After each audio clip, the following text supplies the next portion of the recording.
Bonjour à tous, aujourd'hui je vais vous présenter ma recette de rfissa marocaine. Donc c'est un plat typiquement marocain pour les soirs de fête ou alors tout simplement pour faire plaisir à notre entourage. Donc on aura besoin de semoule, de blé fine, de farine, de l'eau tiède et du sel pour faire dans un premier temps la pâte de rfissa. C'est un peu comme la pâte de Miloui, sauf que on vient les couper en petites lamelles. Donc on va avoir besoin de 350 g de farine qu'on vient mettre dans notre bol de robot. On va avoir besoin de 150 g de semoule fine. On vient maintenant mettre la semoule fine dans notre bol de robot. On vient ajouter une grosse pincée de sel pour que notre pâte à rfissa soit bien assez salée, on va dire. On vient mettre de l'eau dans notre bol de robot. Pour cette pâte, j'ai mis à peu près 150 à 200 ml d'eau, mais il faut l'ajouter au fur et à mesure parce que faut pas que ce soit trop liquide et la pâte, faut savoir qu'elle absorbe assez d'eau. Donc, il faut qu'on obtienne une pâte assez lisse et souple. On peut la pétrir pendant 5 à 10 minutes minimum. Plus c'est pétri, plus elle sera facile à travailler. On vient mettre de l'huile de tournesol sur un plateau ou sur le plan de travail. Vous venez y déposer votre pâte. On vient l'imbiber d'huile pour que ce soit plus facile à former les boules. Donc j'ai deux manières de former les boules. Soit vous le prenez directement comme ça et vous formez les boules à la main. Ou alors il y a une technique plus facile et surtout plus rapide.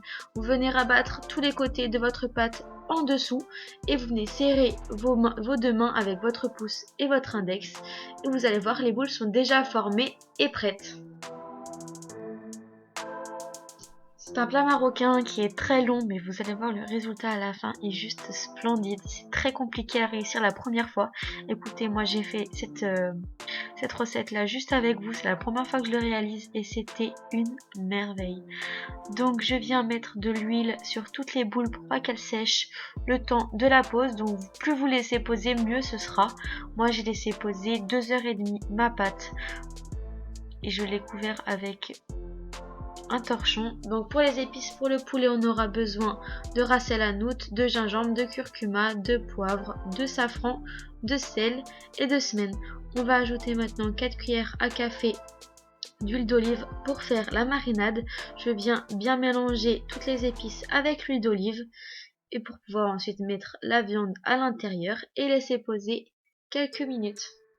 Pour ma part, j'ai pas laissé poser la viande beaucoup parce que je n'avais pas beaucoup de temps. Je me suis pris à midi à faire ça, donc déjà qu'on a mangé à 15h, mais bon, c'est pas grave, ça valait le coup. Donc on met bien de la marinade sur toute la viande et on vient laisser poser le temps que vous pouvez. Si vous pouvez laisser poser 2 heures, c'est mieux. Moi j'ai laissé poser 30 minutes. Donc je viens mettre 2 gousses d'ail et un oignon haché finement dans une gamelle avec un petit peu d'huile d'olive. Je vais faire revenir. Je viens maintenant ajouter mon poulet bien mariné avec toute la marinade de l'intérieur.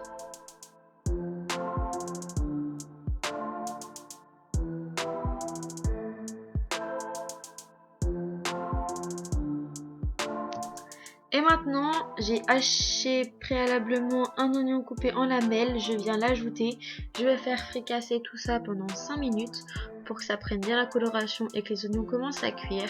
J'ai préalablement lavé des lentilles que je viens de les ajouter. J'ajoute de l'eau où j'ai fait la marinade. Je mets de l'eau pour que ça prenne bien toutes les épices pour pas qu'il y ait de perte. Je mélange un petit peu et je vais laisser cuire pendant une bonne heure. Je viens maintenant, pour pas perdre de temps, faire la pâte de rfissa.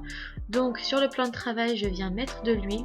Je viens prendre une boule comme pour le Miloui et je viens l'étaler assez finement.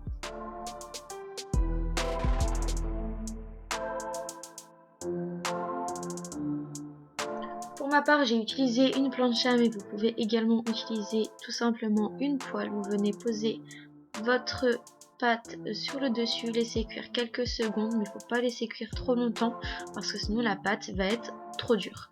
Vous la retournez et ensuite on ne va pas arrêter de la toucher pour qu'elle forme dans tous les sens. On vient la retourner, on vient la plier pour pas que ce soit trop dur. Donc ensuite vous laissez cuire quelques secondes pour quand même que la pâte cuise un minimum et vous la retournez comme je vous l'ai dit préalablement. On enchaîne avec toutes les autres boules de pâte, vous venez faire la même opération. Et ensuite, quand la pâte est cuite, vous venez la rouler assez serrée et on vient découper des petites lamelles. Donc on fait ça pour la totalité de la pâte.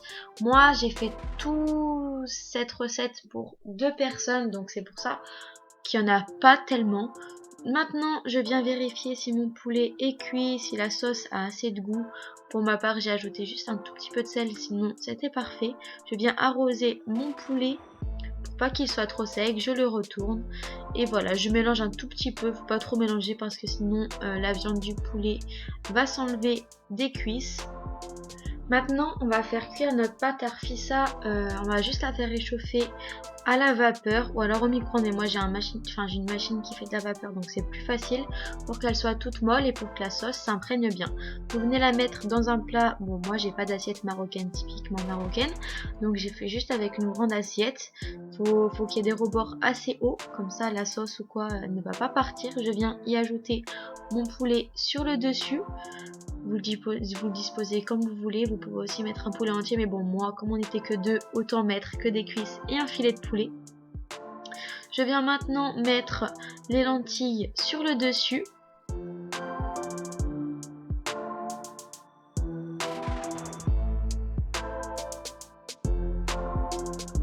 Et maintenant, pour bien que la pâte soit bien arrosée, je viens mettre du jus partout autour et ensuite je vais la garder, tout le reste du jus je vais le garder dans un récipient à part parce que si des fois quand on mange on trouve qu'il n'y a pas assez de sauce, on en rajoutera. J'espère les filles que la recette vous aura plu et on se retrouve très prochainement pour une nouvelle recette. Bye.